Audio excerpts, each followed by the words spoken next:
In this video, I'm going to show you how to use Polyline in AutoCAD in a simple step-by-step way. If you're just getting started with AutoCAD or you want a faster way to draw connected line segments, this tool is one of the most useful commands you can learn.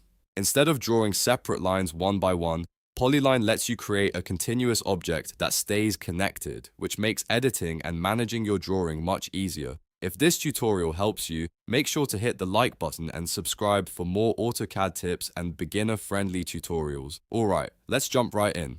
First, open your drawing in AutoCAD. You can start with a new file or open an existing project, depending on what you want to work on. Once your drawing is open, look at the top of the screen and go to the Home tab. In the Home tab, you'll find the Polyline tool. Click Polyline to activate it.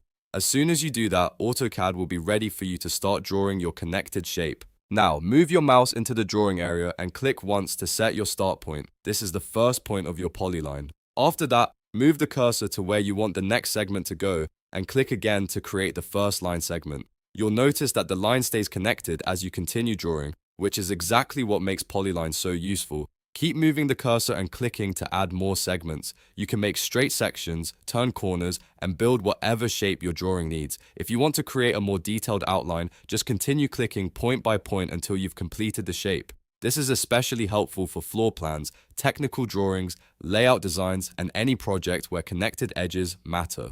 As you draw, pay attention to the direction and spacing of each segment so your shape looks clean and accurate. If you make a mistake, you can always undo and try again. But with a little practice, Polyline becomes very quick and easy to use. One of the biggest advantages of using Polyline is that all the segments are treated as one object, so later on it's much easier to move, edit, or adjust the entire shape. Once you've finished adding all the segments you need, press Enter to finish the polyline. That tells AutoCAD that you're done drawing the connected shape. Your polyline will now be placed in the drawing as a single continuous object, and that's it. You've now learned how to use Polyline in AutoCAD. It's a simple command, but it saves time and makes your drawings much more organized and editable. If this video helped you, don't forget to like the video, subscribe to the channel, and turn on notifications so you don't miss the next AutoCAD tutorial. Thanks for watching, and I'll see you in the next one.